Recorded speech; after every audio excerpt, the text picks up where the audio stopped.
Hello friends, I'm doing this video to calm you down and also usher you into your exams tomorrow.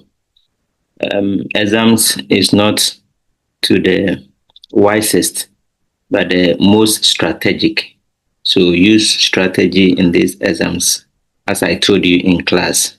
So I have put a few questions together just to help guide you as to how to assess yourself after these three meetings we have had doing 8 systems. So quickly, we will look at some of them.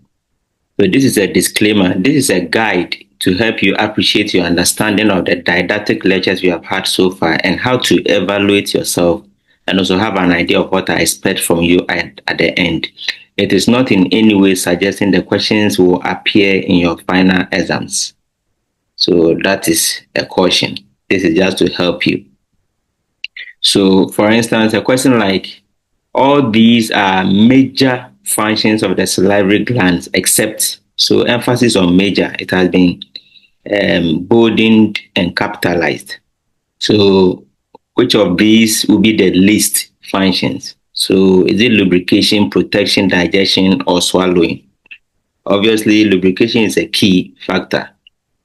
Okay, and then saliva also protects the mouth from microorganisms because of its chemical nature.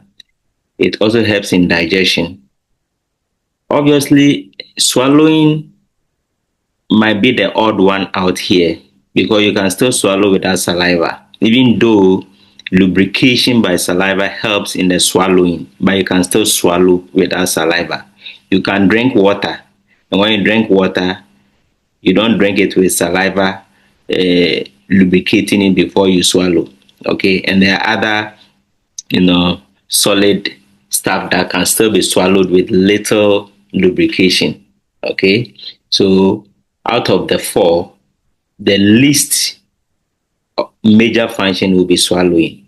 Okay, then for instance, we saw this diagram in our lecture looking at the papillae. So which of the following papillae has a V shape? In an exam, these diagrams will not be there. I am just bringing this diagram to help guide you, okay, for you to know that the questions that we are going to answer are from the lectures we have had and nothing new. Okay, so which of the following papillae has a V shape? And you remember in class, I told you about the valid and how V shape it is, how it goes down, and even differentiated it from the fungiform papillae. Okay, so basically that is as simple as ABC. So that is the valid, and because of the V shape, unlike even the fungiform, which looks like the fungi. So any question, I can formulate a question using, a fungiform papillae or filiform, depending on how it looks like. Okay, so again, it's just a guide. A question like the outer covering of the crown of the tooth is called, you don't need to be told this. These are just basics. Okay, so the enamel, even though you have cementum, dentine, gingiva, all related to the teeth. Okay, this is a diagram you have seen in class before. The teeth that are adapted for tearing are the dash. So obviously, you should know the functions of the teeth, each of them. I mean, the different parts. Talking of incisors, canines, premolars, and molars. Okay, so you should note the functions. What happens when the diaphragm contracts? So again, we looked at this diagram in class. When the diaphragm,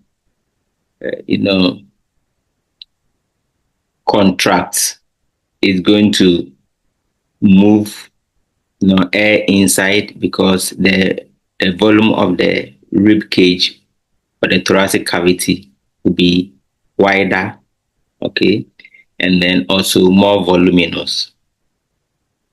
Then when it relaxes, it becomes a dome shape, so it forces air out. Ribs will move back, and all. Okay, so just something to let you know that whatever we discuss in class is what I'm going to test you on. How many ventricles are there in the central nervous system? So again, we looked at this and counted it 1, 2, 3. And then the fourth one, you know that. I'm not saying I'm going to bring these exact questions in your exam. It's supposed to guide you. From which part of the aorta does the inferior mesenteric artery originate? So that is the inferior mesenteric, that is the abdominal aorta.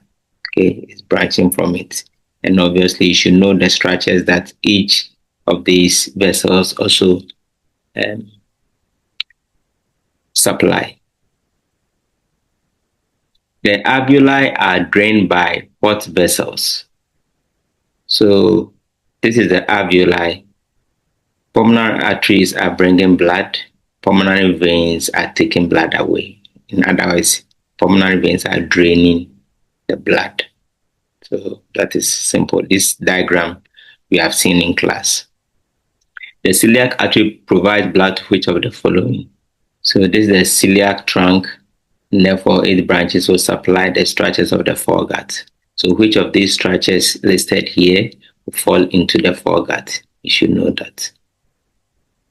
Then finally, the region where the bronchi and blood vessels enter and leave the lung is also known as what?